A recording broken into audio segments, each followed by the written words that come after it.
20 जुलाई 2025 मुंबई नाला सोपारा के police station में एक अजय चौहान नाम का आदमी अपने भाई की मिसिंग रिपोर्ट लिखवाता है। रिपोर्ट के मुताबिक उसके अपने भाई 32 वर्षीय विजय चौहान से पिछले 15 दिनों में एक बार भी बात नहीं हो पाई है। उसने अपने भाई को हजारों कॉल करी मगर उसके छोटे भाई ने एक भी कॉल का आंसर नहीं किया। और जब उसके बारे में जानने के लिए मैंने उसकी वाइफ गुड़िया चौहान उर्फ चमन देवी को कॉल करके अपने भाई के बारे में पूछा तो उन्होंने बताया कि उसके भाई ने एक नई सिम ली है और वो अपने किसी काम से वहां से दूर कुर्ला गए हुए हैं और वो आपके लिए एक काम छोड़ कर गए हैं जिसमें आपको मेरे रूम वाले फ्लोर पर कुछ टाइल्स लगानी है, क्योंकि उनके रूम और वॉशरूम के बीच की फ्लोर की पाइपलाइन चोक हो गई थी और जिसे उन्होंने ये वाला काम दिया था उसने पाइपलाइन तो ठीक कर दी मगर वो बीच में गड्ढा छोड़कर चला गया है। और आपके भाई ने मुझे बोला था कि अजय को बोल देना, वो एक राजमिस्त्री है, वो ये वाला काम कर देगा। इस काम के लिए वो मुझे 1000 रुपये भी देकर गए हैं। सिंस ये वाला काम इतना बड़ा नहीं था इसीलिए मैं उनके घर चला गया और बाजार से थोड़ी मिट्टी और 4 टाइल्स लेकर वो छोटा सा गड्ढा भर के मैंने टाइल्स लगा दी और वहां से चला आया। ना उसके बाद मैंने अपने भाई को कॉल करी ना ही भाभी को, मगर आज किसी काम से जब मैंने अपनी भाभी को कॉल लगाई तो आज उनका भी फोन ऑफ जा रहा था, जिसमें पुलिस को कुछ भी संदिग्ध नहीं लगता है और वो बोलते हैं कि ये एक नेटवर्क इशू होगा और नेटवर्क आते ही वो तुम्हें कॉल कर लेंगे और उन्हें थाने से अपने घर भेज देते हैं। मगर वो भाई जो हमेशा उसकी मदद के लिए खड़ा रहता था, अचानक से उसका गायब हो जाना उसको अंदर ही अंदर खाया जा रहा था। इसीलिए वो अपने छोटे भाई अखिलेश के साथ उसकी भाभी के घर जाने का मन बना लेता है और वो दोनों अपनी भाभी के घर, जो कि नाला सोपारा के ओम साई वेलफेयर सोसाइटी में था, उसके लिए निकल जाते हैं। और जब वो वहां पहुंचते हैं तो देखते हैं कि उनके घर पर ताला लगा हुआ था, तो उन्हें लगता है कि क्या पता वो किसी काम से बाहर गई हो और थोड़ी देर में आ जाए।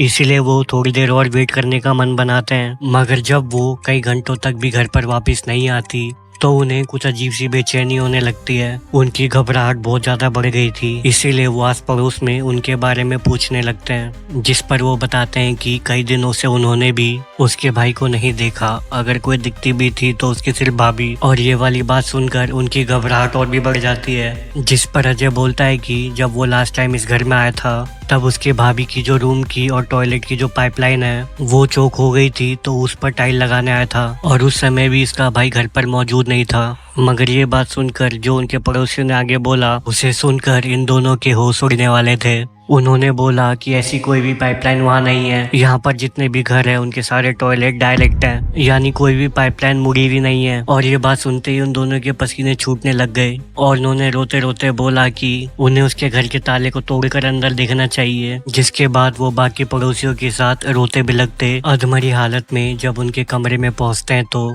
उन्हें वहाँ से बदबू आती है। और जब वो उस बदबू के सोर्स के पास जाते हैं तो वो बदबू कहीं और से नहीं बल्कि उसी 4 टाइल्स के नीचे से आ रही थी जिसे अजय चौहान ने खुद लगाई थी। ये देखकर वो दोनों वहीं रोने लगते हैं और वहाँ मौजूद लोगों से रोते बिलखते हुए बोलते हैं कि उन्हें डर लग रहा है, शायद उनका भाई उसी टाइल्स के नीचे है। जिसके बाद वो सारे मौजूद लोग वहाँ उन टाइल्स को हटाने लगते हैं और एक आदमी इस पूरी प्रक्रिया का वीडियो बना रहा था। हर एक टाइल्स हटाते हुए अजय चौहान की घबराहट बढ़ती जा रही थी, उसे एक अजीब सी बेचैनी हो रही थी और जैसे जैसे वो सारी टाइल्स हट रही थी, मिट्टी हट रही थी, वहाँ पर वो बदबू बढ़ते जा रही थी। और जहाँ अजय का दिमाग कह रहा था कि उसका भाई वही है, तो वही दिल मना रहा था कि काश वो गलत साबित हो जाए। और तभी उनका फावड़ा एक बनियान से टकराता है और ये देखते ही अजय फूट फूट कर रोने लगता है और वो लोग खुदाई तेज कर देते हैं और सब चीज हट जाने के बाद उनको उनका भाई दिखता है। भैया ये देखिए विजय की जो है ये मौजूद में देखिए ये घर खोद के उनकी जो है ये देखिए उनका घर पे उसका शरीर सी टाइप में पूरा अकड़ चुका था, सब कुछ सफेद पड़ चुका था। और ये देखते ही जैसे उन दोनों भाइयों को सदमा लग जाता है, उन्हें अपनी आंखों पर विश्वास नहीं हो रहा था कि उसने खुद अपने भाई को दफना दिया था। लेकिन यहाँ सबसे बड़ा सवाल ये आता है कि सबकी मदद करने वाले इनके भाई के साथ ये किसने किया और क्यों, और इनकी लापता भाभी और उसका बेटा आखिर कहाँ है। और इस बात का आंसर जो इन्हें आगे मिलने वाला था उसकी कल्पना तो ना ही इन्होंने करी होगी और ना ही आपने। आपका स्वागत है क्राइमिंग पर। और आप आगे देखने वाले हैं द टेरिफाइंग केस ऑफ विजय चौहान। इस भयानक और दर्दनाक केस में आगे बढ़ने से पहले मैं आप सबसे एक रिक्वेस्ट करना चाहूँगा कि प्लीज़ आप ये वीडियो एंड तक देखना, क्योंकि ऐसी वीडियो लाने के लिए काफ़ी रिसर्च और मेहनत लगती है ताकि आप तक सिर्फ रियल और सारी ऑथेंटिक इन्फॉर्मेशन पहुंच सके। ऐसे विजय चौहान जैसे केसों में जो काफ़ी पॉपुलर हो जाते हैं, उनमें कई लोग टीआरपी और व्यूज़ के लिए बहुत बार फेक न्यूज़ और चीज़ों को बड़ा चढ़ा कर दिखाते हैं। इसीलिए हमारी कोशिश रहती है कि बिना कोई जल्दबाजी किए और सारे फैक्ट को सामने रखकर कोई भी केस पर वीडियो बनाई जाए। इसीलिए हमने विजय चौहान के केस को कवर करने के लिए सिर्फ ऑथेंटिक न्यूज़ और उनके रिलेटिव की स्टेटमेंट को आधार बनाकर ये वाली वीडियो बनाई है। इसीलिए आपसे रिक्वेस्ट है ये वाली वीडियो एंड तक देखना। तो चलिए बिना कोई देरी किए वीडियो को आगे बढ़ाते हैं। वहाँ क्राइम सीन पर इतना भयानक मंजर देख सभी मौजूद लोगों के रोंगटे खड़े हो जाते हैं और वो उस जगह पर खुदाई को रोककर पुलिस को कॉल करके बुला लेते हैं, जिसके बाद वहाँ पर पुलिस की कई बड़ी टीमें आ जाती है और वो वहाँ की घटनास्थल पर पंचनामा करने लगते हैं। पुलिस पंचनामा वो जरूरी कानूनी दस्तावेज होता है जिसे पुलिस दो स्वतंत्र गवाहों यानी पंचों के साथ मिलकर तैयार करती है। इसमें उस अपराध स्थल पर मौजूद व्यक्ति, वस्तु और एविडेंस का बहुत बड़ा रिकॉर्ड होता है। इससे इन्वेस्टिगेशन में पारदर्शिता आती है और कोर्ट के आगे ये पुलिस का पक्ष रखने में भी मदद करता है। इसमें पुलिस को उसकी बॉडी के पास विजय का बंद फोन मिलता है जिसमें उसकी सिम गायब थी, जिसके बाद वो ये सुनिश्चित करते हैं कि क्या वहाँ पर और कोई बॉडी तो नहीं है, और पूरा घर छान मारने के बाद भी पुलिस को इसके अलावा कुछ नहीं मिलता। इससे पुलिस का सारा शक चमन देवी पर ही जा रहा था। लेकिन कई बार हमारे आंखों के आगे जो चीजें जैसी दिखती है वैसी होती नहीं है। यहाँ पुलिस के आगे बहुत सारे सवाल भी खड़े हो रहे थे। उन्हें लग रहा था कि कहीं ऐसा तो नहीं कि वो कातिल इतना शातिर है कि उसने बचने के लिए और सारा शक चमन देवी पर जाए, इसीलिए उसने चमन देवी और उसके बच्चे की बॉडी को किसी और जगह पर डिस्पोज कर दिया हो। या फिर अगर चमन देवी ने ये सब किया है तो वो फरार कहाँ है, और अगर बच्चा उसके साथ जिंदा है तो वो भी कहाँ है और किस हालत में है। कहीं चमन देवी उसके साथ भी ये सब ना कर दे। पुलिस के पास सवाल ज्यादा थे और टाइम बहुत कम, इसीलिए वो बिना कोई देरी किए सबसे पहले तो जो भी चीजें वहाँ बरामद हुई थी उन सबको और विजय की बॉडी को आगे फॉरेंसिक जांच के लिए अपने साथ ले जाते हैं। तो वहीं एक टीम उस सिम की मदद से उस कातिल की लोकेशन का पता लगाने के लिए उसकी सर्विलांस भी चालू कर देती है। पुलिस जोरों शोरों से काम पर लगी हुई थी। तभी शाम को कुछ देर के लिए विजय की सिम वहीं से थोड़ी दूर एक बीच पर ऑन होती है, जिसके बाद पुलिस की एक टीम वहां के लिए रवाना हो जाती है। पुलिस वहां पर अपने साथ चमन देवी की फोटो लिए उसे ढूंढ रही थी। कई घंटे गुजर जाते हैं मगर उन्हें कुछ भी हाथ नहीं लगता, और तभी अचानक से वहाँ पर एक चमत्कार होता है। एक जगह जहाँ उन्हें पुलिस ढूंढ रही थी वहाँ से एक औरत गुजर रही थी जिसने अपने मुंह को दुपट्टे से ढक रखा था, और तभी एक बहुत तेज हवा चलती है और उसका दुपट्टा उड़ जाता है और पुलिस के आगे खड़ी थी चमन देवी।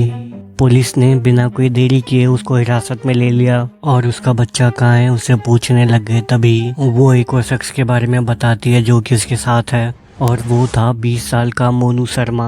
ये दोनों मिलकर उसके बच्चे को अपने साथ दादर से पुणे की ओर ले जा रहे थे। पुलिस ये सुनकर राहत की सांस लेती है कि बच्चा चलो अभी भी जिंदा है। यह पुलिस के लिए एक बहुत बड़ी कामयाबी थी। पुलिस ने 24 घंटे के अंदर ही तीनों को ढूंढ लिया था, जिसके बाद वो इन तीनों को नाला सुपारा पुलिस चौकी ले आते हैं और उस बच्चे को उसके चाचा अजय चौहान के साथ उसके घर भेज देते हैं। यहाँ पर पुलिस सबसे पहले ये काम करती है कि वो आगे इनसे पूछताछ करने के लिए कोर्ट के आगे पेश कर उनसे 7 दिन की रिमांड प्राप्त कर लेते हैं, ताकि उन दोनों ने ऐसा क्यों किया इस बात का खुलासा हो सके।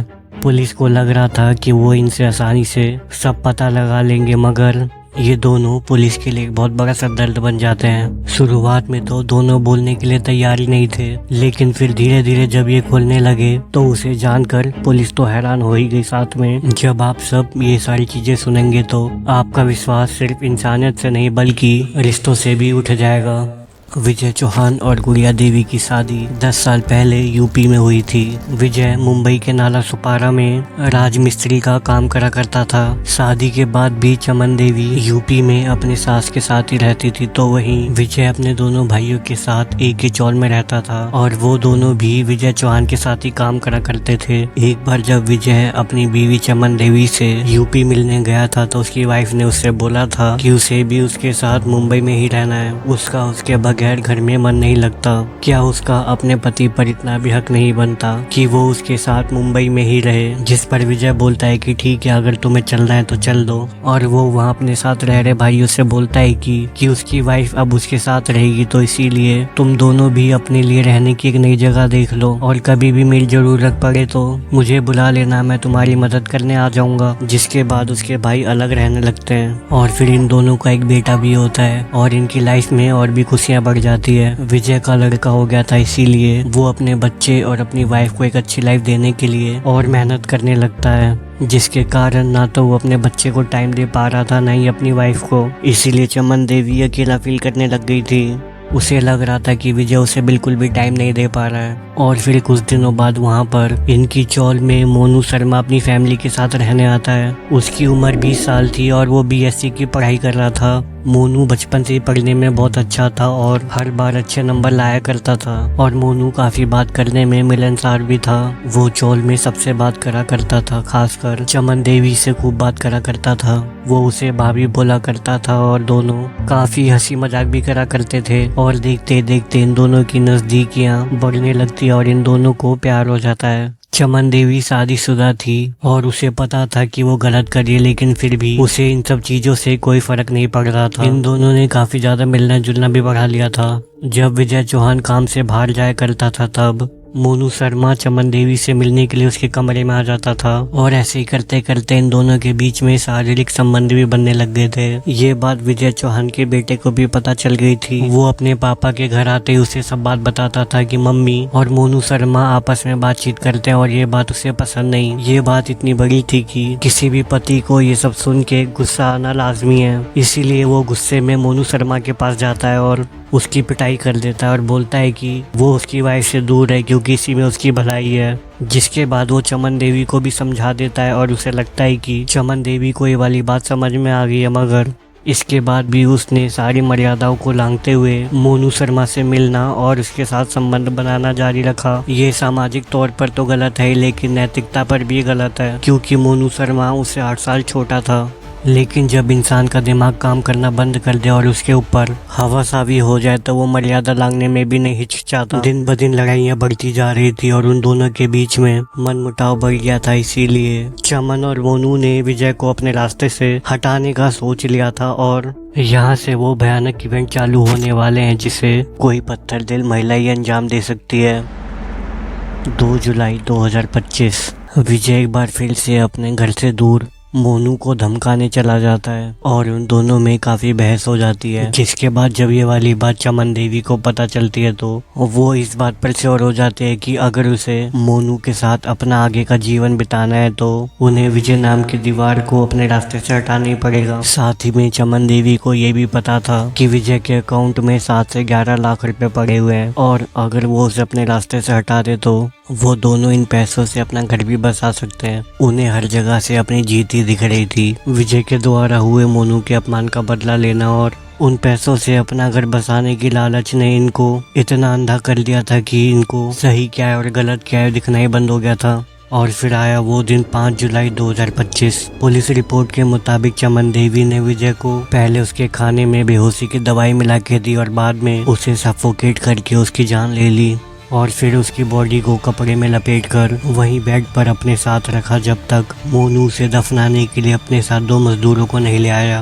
पुलिस के मुताबिक उसने मजदूरों को नहीं बताया था कि वो उन्हें वहां पर क्यों ले जा रहा है और जब उन्होंने वहां पर गड्ढा खोद दिया तो उसके बाद उन दोनों को वहां से भेजकर विजय को उसमें डाल दिया। फिर बाद में पाइपलाइन चौक होने का बहाना करके अजय चौहान को बुलाकर उसके हाथों से ही अपने भाई की बॉडी पर, जिसने उसे हर मुसीबत से बचाया और हमेशा उसकी मदद के लिए आगे खड़ा रहा, उसी भाई की बॉडी के ऊपर उसे टाइल्स लगवा दी। 5 जुलाई को उसने इस काम को अंजाम दिया और 20 जुलाई तक वो वहीं रही जब तक उसे ये नहीं पता चल गया कि विजय के भाइयों ने उसकी मिसिंग रिपोर्ट दर्ज करवा दी है।